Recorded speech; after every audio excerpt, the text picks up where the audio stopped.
ಈ ಜಿಲ್ಲೆ 11 ತಾಲೂಕುಗಳನ್ನು ಹೊಂದಿದ್ದು ಅಫ್ಜಲ್ಪುರ, ಆಳಂದ, ಚಿಂಚೋಳಿ, ಚಿತ್ತಾಪುರ, ಕಲಬುರ್ಗಿ, ಜೇವರ್ಗಿ, ಸೇಡಂ, ಶಹಾಬಾದ್, ಕಾಳಗಿ, ಯಡ್ರಾಮಿ, ಕಮಲಾಪುರ.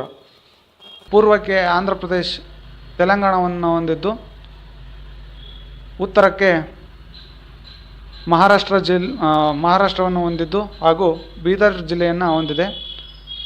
ಪಶ್ಚಿಮಕ್ಕೆ ವಿಜಯಪುರ ಮತ್ತು ಮಹಾರಾಷ್ಟ್ರ ಜಿಲ್ಲೆಯನ್ನು ಹೊಂದಿದೆ. ದಕ್ಷಿಣದಲ್ಲಿ ಯಾದಗಿರಿಯಿಂದ ಸುತ್ತುವರೆದಿದೆ.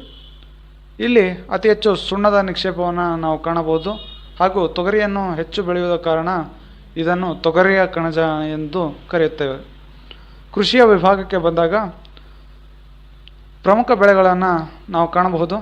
ಜೋಳ, ಸಜ್ಜಿ, ತೊಗರಿ, ಕಬ್ಬು, ಕಡಲೆಕಾಯಿ, ಸೂರ್ಯಕಾಂತಿ, ಎಳ್ಳು, ಹುರುಳಿ, ಉದ್ದಿನ ಬೇಳೆ